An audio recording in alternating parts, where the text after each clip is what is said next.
que no, quizás no fueron los máximos que esquilmaron ciertas civilizaciones, sino los anteriores y los posteriores, dieron una serie de culturas, pero también aunaron una serie de normas éticas, normas morales y normas médicas. Importantísima la aportación del mundo árabe, por tanto, a lo que fue la sociedad en general y sobre todo en el caso de la medicina, como es lo que estamos ahora reflejando. Hay noticias de las academias del Cairo y otras ciudades donde se enseñaba la medicina según unos planes de estudios adecuados, con unas clínicas en hospitales bien dotados, con unas cocinas verdaderamente preparadas bajo unas normas dietéticas apropiadas, baños, farmacias, jardines botánicos ricos, y sobre todo ricos en plantas medicinales, y lo importantísimo sobre todo era la gran cantidad de volúmenes de libros que tenían las bibliotecas árabes, sobre todo las bibliotecas del Cairo.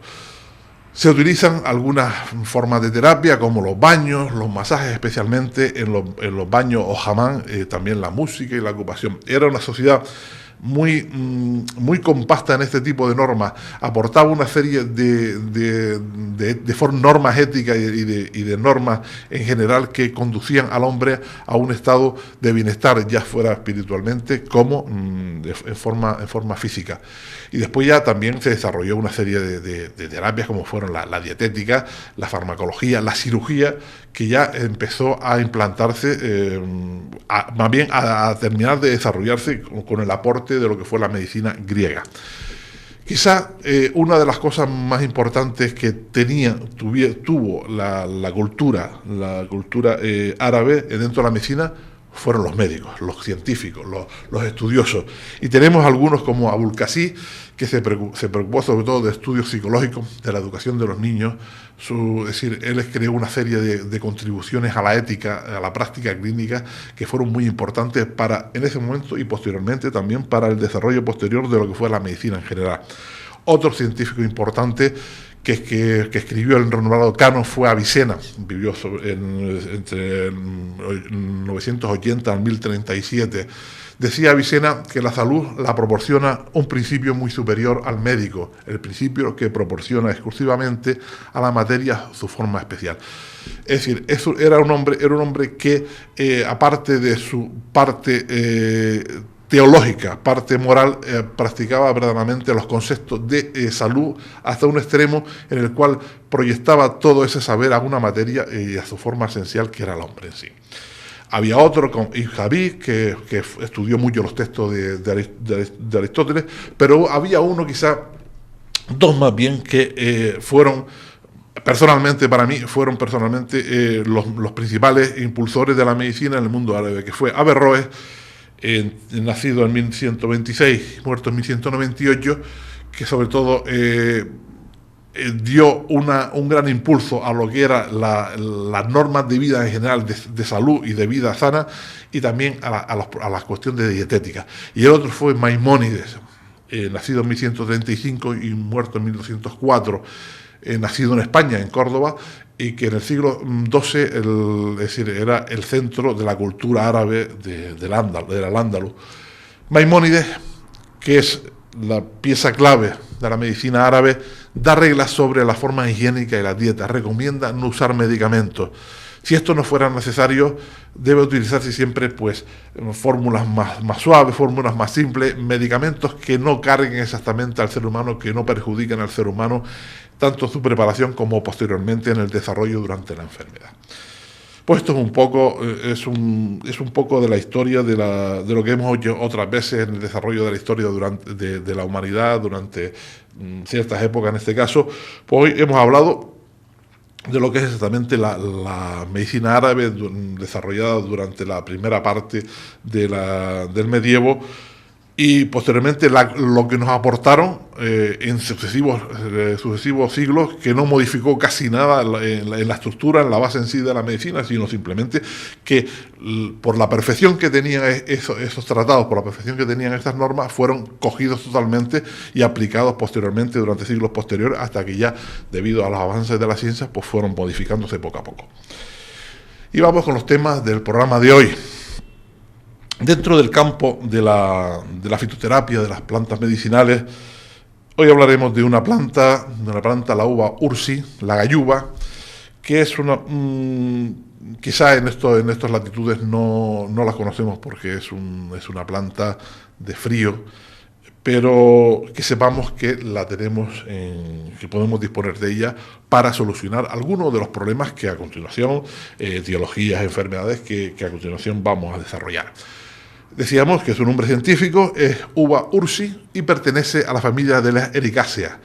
También se conoce la gayuba como arándano de montaña y es una planta perenne que no suele crecer más de 40 centímetros de altura. En los que puedan verlo a través de pantalla, observen exactamente la mata de la gayuba y el fruto de la gayuba. Es muy bonito por ese color verde pálido que tiene la hoja y después el fruto rojo.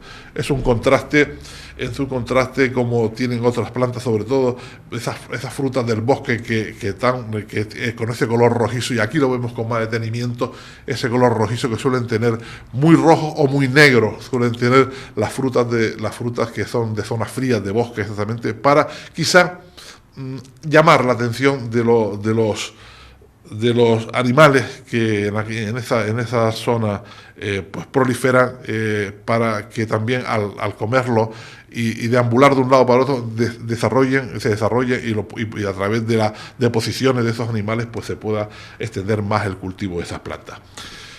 Se cultiva, decíamos, en climas fríos del norte, sobre todo del norte de Europa, y necesita terrenos arenosos, sobre todo con un muy buen drenaje y también algunos días de sol, bastante, que sean soleados, no solamente sea frío, sea agua, sino también necesita que haya sol en ciertos momentos.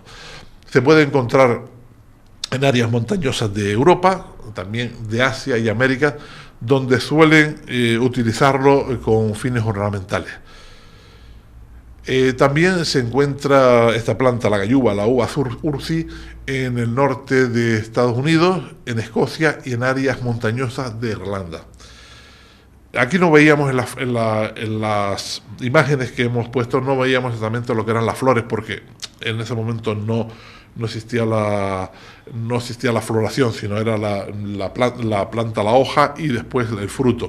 Pero las flores son de color rosa o blanco y crecen agrupadas en forma de racimos. Las hojas, que son la parte de la planta que se utiliza como fines medicinales, son pequeñas y ovaladas. Es decir, de toda la planta, ni las flores ni los frutos se usan, sino lo que verdaderamente se usa es la hoja. Son de color verde oscuro y la parte inferior es ligeramente más clara que la parte superior. Las hojas no tienen ningún olor, es decir, hay otras plantas que simplemente con el roce, con tocarla, con manipularla, ya dan cierto olor, pero en el caso de la gayuba, en el caso de la uva ursi, no tiene ningún olor, pero sí se distinguen por su sabor especialmente amargo. Es un sabor muy amargo. Nosotros decimos a veces que el marrubio quizás sea una planta donde el amargor es muy intenso, pero la gayuba en este caso no se queda atrás. Estas hojas están unidas a la rama por un tallo muy corto. Y los componentes químicos de la gayuba son la arbutina, es un glucósido que en la cantidad de hasta un 10%. Se convierte en una hidroquinona que es en la orina alcalina, liberando también unos ingredientes activos. Tiene flavonoides, tiene taninos que pueden irritar la mucosa del estómago si se toma en grandes cantidades o durante largos periodos de tiempo.